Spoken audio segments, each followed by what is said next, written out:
What's good, YouTube? Christmas Innovation here with another episode of the Beating series, and I'm doing it differently. Instead of giving you guys a PowerPoint, I'm just going to give you guys a rough rundown on this episode of how to beat the seraph satella. So without further ado, let's begin. What you guys are looking at is about every card I can think of that I have currently on me that will help you out in the seraph satella matchup. Honorable mentions will be Stygian Dirge and Flying Sea. But since I don't have Stygian Dirges, they will not be in this video, but it is a good counter card. So I'm going to go through every card in detail, explain why they're good, and what ratios I personally would use depending on what deck I'm playing. So without further ado, let's begin. Lighting Prisoner Mirror, Torrential Tribute, Fiendish Chain, Trap Nightmare, Pulling the Rug, Chaos Trap Hole, Effect Veiler, Maxi into hands. Now, you guys already know, pretty much common sense. Lighting Prisoner Mirror is going to be the skill drain. You flip this over, they don't have the out to it. It's pretty much going to slow them down. They get no Deneb play, they get no their Scepter play, no Sovereignty play, none of that stuff. So this is really good. Honestly, I believe every side deck should run 2 or 3 copies of this just because of how good it is alone. Of course, unless you're running Satella Knights, then you'll want to side deck the Stygian Dirge for the mirror. Torrential Tribute, this is a good main deck option due to the fact that if you're playing a deck that don't rely on Protect the Castle, like for example, I can't run Instant Heroes because my deck is Protect the Castle Darklaw. But if you're playing a deck like, let's say, Gadgets or a Rogue deck or even Shut Off to an extent, you can always play Torrential Tribute because it's good against the Scepter, Sovereignty plays. While they might draw from, especially something you wipe their board over so they can't Delta Rush your ass and pop your field. It's also good against the Altair, the Nebulous is wiping everything out. Pretty, honestly, self-explanatory. Powerful card. Fiendish Chain is a mini skill drain. Really good. Stop Scepter, stop the Neb, stop Altair. Honestly, this card, I believe this card should be 2 to 3 in every main deck across the nation because Chainable Traps are the best thing popping right now, and definitely this card should be a staple going into the national season.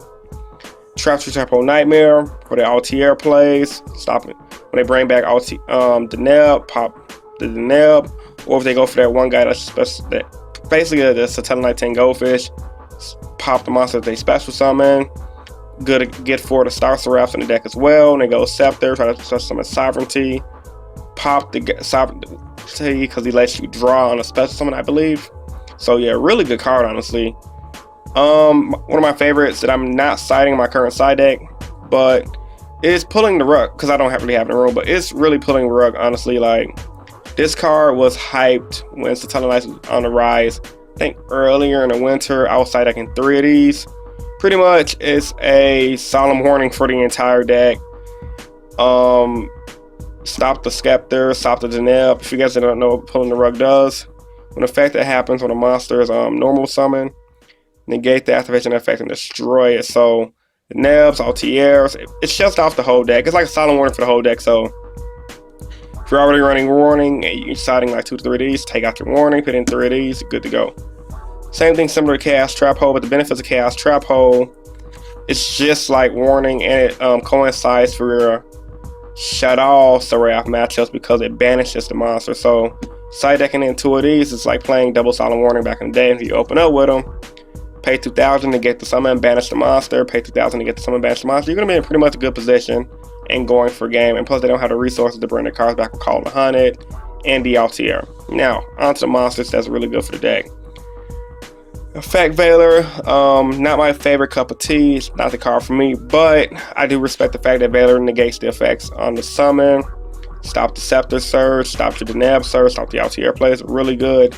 Maxi is my favorite. I'm always an advocate of keeping your resources up. Chaining it to a Altair, chaining it to a Sovereignty in hand, netting you a card, and if your opponent wants to go off, it's just net 2 cards to draw more outs for the following turn, unless they kill you, but if they don't kill you, you're going to be in a good position. Now, onto my favorite cards in side deck, and it's for versatility reasons, but the hands, like, yes, they might still get off their plays, yes, but having a fire hand set, especially when they're running a deck like Heroes and your opponent don't know what the hell you're doing, if they do get the whole little wombo combo loop and they pop your monster, boom, he pops the Deltros. Deltros bring out the Neb, you bring out Ice Hand. Now if they want to attack you, you get to pop one of their back rows and you bring out a fire hand. They're really controlling if you know what you're doing with them. And these in combination with a light mirror, you're pretty much in a good position. And you pretty much should, in theory, win the game. Also, these are really good because it's like everyone's running Mirror Force right now. Even though I think Mirror Force is a bad card. Personally, normal summon it. They tribute, okay, pop the monster. Even though you can't pop monster. Tribute, bad example. Normal summon attack. Mirror Force, okay, pop your monster. Boom. Normal summon attack. Mirror Force, okay, pop it backward. Cool. It's just really good. The card's been around for a while. Self-explanatory. Now, if I was to play these, I say, I'm not going to go to every deck. I'm just going to go for meta decks. If I was to play these, I say in Necros. And I knew I had a bad Star Seraph Teller matchup. Obviously, I had the Light Mirrors. Light Mirrors was really good if I was playing Necros. It'd probably be like 2 to 3 Light Mirrors and some hands. I have seen the OCG version of Necros run hands. Because Necros, their hands are versatile. So yeah, definitely 2 to 3 of these, depending on how hard your matchup is. If you're playing the mirror match and you can't side the light mirror and you don't have Stygian Dirges, like say you're playing Star Seraph Tellers, pulling the rug is not bad for the mirror match at all. Yeah, Stygian Dirge may be better in theory, but think about it. Like I said, solemn warning. This is pretty much solemn warning against the entire deck. So if you're playing the deck and you know it's the mirror, honestly, if you don't got the Stygian Dirge or a Cough Change for it, just play this. It's really good. You can play this or you can play Chaos Trap Hole, which honestly Chaos Trap Hole might be better because it help you out against the Shut Owl matchup as well, banishing their normal summons, and etc. And everything else, like I said, it should be main deck status. This is more of a tech choice. It's versatile. I'm a fan of versatile cards to be decided in various matchups. So, this was my how to beat the Star Seraphs for the Satellite variant of the deck. Hope you guys enjoyed this video. If you did, give it a big thumbs up to show your support. As always, comment down in the comment section below what you guys thought about this video at hand. And of course, I do these videos, so I truly believe in helping you guys become better players. And I also do these videos because I truly believe you guys help me become better players. This is Chris from Team Innovation, and I'm signing out. Peace.